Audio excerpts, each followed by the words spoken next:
মানুষ যখন খুব অসহায় হয়ে পড়ে তখন নীরবে চোখের পানি ফেলা ছাড়া আর কোনো উপায়ই থাকে না। আসসালামু আলাইকুম বন্ধুরা, সবাই কেমন আছো? আশা করি নিশ্চয়ই ভালো আছো। আমিও অনেক ভালো আছি। চলে এলাম তোমাদের মাঝে একটা ভিডিও নিয়ে।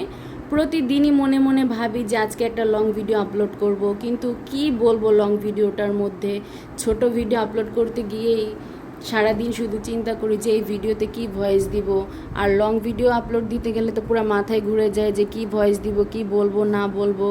আসলে অন্যদের লং ভিডিও আমি দেখি আর বসে বসে ভাবি যে ওনারা এত বড় ভিডিওর মধ্যে এত কথা কিভাবে বলে। আমি তো কোনো কথাই বলতে পারিনি, একটু কথা বলতে গেলেই হিমশিম খেয়ে যায়, আর ভাবি যে কি বলবো না বলবো, যদি কিছু ভুল হয়ে যায়। তো যাই হোক, দেখতেই পারছো এখানে রান্নার প্রস্তুতি নিচ্ছি। রান্নার সময় হয়ে গেছে। আজকে সকাল থেকে আমাদের এখানে অনেক বৃষ্টি পড়ছে, জোরে জোরে না আস্তে আস্তে পড়ছে, টাপুর টুপুর। সারাদিনই বৃষ্টি পড়ছে। এখনও আমি যে ভয়েসটা দিচ্ছি এখনও বাহিরে বৃষ্টি পড়ছে। বৃষ্টি পড়ে আরও গরমটা বাড়িয়ে দিয়েছে। তোমাদের এলাকা থেকে বৃষ্টি হচ্ছে অবশ্যই কিন্তু আমাকে কমেন্টে জানাবে। আসলে একটা মেয়ের বিয়ের পর থেকে যখন স্বামীর বাড়িতে চলে আসে তখন তার কাজের কোনো শেষ হয় না। মেয়েটা যতই আহ্লাদে থাকুক না কেন, যতই মায়ের বাড়িতে যেভাবেই থাকুক না কেন, মা তাকে যত আদর দিয়েই বড় করুক না কেন, স্বামীর বাড়িতে এসে কিন্তু তাকে কষ্ট করেই খেতে হবে।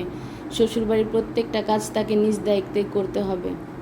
সারাদিন তুমি শ্বশুরবাড়িতে যত কাজই করো না কেন, কিছু কিছু শাশুড়ি আছে বলবে কি এমন কাজ করো, কি করো না করো। তাই মানুষের কথায় কান দেওয়া যাবে না, নিজের মতো করে চলতে হবে, নিজের মতো করে বাঁচতে হবে। জীবনটা তোমার, জীবনটা মানুষের নয়। আমাদের সমাজে এমন অনেক স্বামীও আছে দেখবে বউদের সাথে অনেক খারাপ ব্যবহার করে, খারাপ আচরণ করে, কিন্তু এটা ঠিক নয়। যাই হোক, কাজ করতে করতে অনেক ক্ষুধা পেয়ে গিয়েছিল, তাই ভাবলাম আম আছে যেহেতু আমটা একটু খাওয়াই যাক। আম কাটতে কাটতে মনে হলো যে এখন তো ভাইরাল ট্রেন্ডিংয়ে আছে আম এভাবে কাটা, তাও আমি একটু চেষ্টা করলাম যে দেখি আমি কাটতে পারি নাকি। অবশেষে আমিও এভাবে সুন্দর করে আমটা কেটে নিলাম। দেখো দেখতে কত সুন্দর লাগছে। কথা বলতে বলতে এদিকে আমার রান্নাটাও প্রায় শেষের দিকে। যাই হোক, যদি আমার কোনো ভুল ত্রুটি হয়ে থাকে আমাকে সবাই ক্ষমা দৃষ্টির চোখে দেখবে।